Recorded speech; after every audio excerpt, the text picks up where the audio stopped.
എറണാകുളത്തെ ഡീക്കന്മാരുടെ പട്ടത്തെക്കുറിച്ച് ധാരണയായി എന്ന് മീഡിയ കമ്മീഷൻ. വിമതന്മാർ വിളമ്പിയ ധാരണയേക്കാൾ ലളിതമാണ് ഈ ധാരണ. ഏകീകൃത കുർബാന ചൊല്ലാമെന്ന് സന്നദ്ധത അറിയിച്ച് ഒപ്പിട്ട് നൽകിയാൽ മതി, ചൊല്ലണമെന്നില്ല. ചൊല്ലിയില്ലേൽ ആര് നടപടിയെടുക്കാനാ? എങ്ങനുണ്ട്? വിമതന്മാർ വ്യാജ ധാരണ പുറത്തുവിട്ടില്ലായിരുന്നുവെങ്കിൽ പാവം വിശ്വാസികൾ സിനഡ് പ്രതിനിധികളായ പിതാക്കന്മാർ ഉണ്ടാക്കിയ ഈ ധാരണ അറിയുമായിരുന്നു. സിനഡ് പ്രതിനിധികളായ പിതാക്കന്മാർ ആരെന്ന് ചോദിക്കരുത്, അത് ഈ പത്രക്കുറിപ്പിൽ ഇല്ല.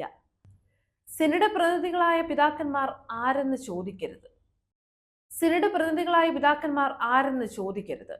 ബിഷപ്പ് ബോസ്കോ അഡ്മിനിസ്ട്രേറ്റർ ആയതുകൊണ്ട് എറണാകുളത്തിന്റെ പൂർണ്ണ ചുമതലക്കാരനാണ്, സിനഡ് പ്രതിനിധിയല്ല.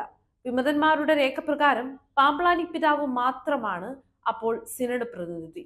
അപ്പോൾ ഈ സിനഡ് പ്രതിനിധികൾ എന്ന ബഹുവചനം ഉപയോഗിച്ചിരിക്കുന്നത് ആരെ ഉദ്ദേശിച്ചാണ്? പറഞ്ഞത് പ്രകാരം എറണാകുളത്തെ ഡീക്കന്മാർക്ക് പട്ടം കൊടുക്കുവാൻ പൗരസ്ത്യ കാര്യാലയം കൃത്യമായ നിർദ്ദേശങ്ങൾ നൽകിയിട്ടുണ്ട് എന്ന് പറയുന്നു. അതെന്താണെന്ന് നമുക്ക് അറിഞ്ഞുകൂടാ. ആകെ അറിയാവുന്നത് സമ്മതപത്രം ഒപ്പിട്ട് കൊടുത്താൽ പട്ടം കൊടുക്കാമെന്ന് ധാരണയായി എന്ന് മാത്രം. അപ്പോൾ എന്താ മറ്റു നിർദ്ദേശങ്ങൾ ആവിയായി പോയോ? ഇനി ഈ നിർദ്ദേശം പോലും സിനഡ് പറഞ്ഞിട്ടില്ല കേട്ടോ, പൗരസ്ത്യ കാര്യാലയം പറഞ്ഞിട്ടാ. എങ്ങനെയുണ്ട്? സഭയെ സ്നേഹിക്കുന്ന വിശ്വാസികളെ പരിഗണിക്കാതെ മറ്റൊന്നും കൂടി ഈ പത്രക്കുറിപ്പിൽ ഉണ്ട്. രണ്ട് പക്ഷത്തുള്ള അൽമായ പ്രതിനിധികളുമായി ചർച്ച നടത്തി മറുഭാഗവും വ്യത്യസ്തമായ നിർദ്ദേശങ്ങൾ മുന്നോട്ട് വെച്ചു. ഇത് ആരെയാണ് പറയുന്നതെന്ന് നമുക്കറിയാമല്ലോ.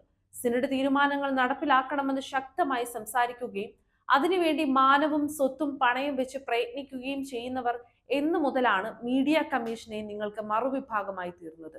പാവം വിശ്വാസികളെ നിങ്ങൾ എത്ര നാൾ ഇങ്ങനെ മണ്ടന്മാരാക്കും?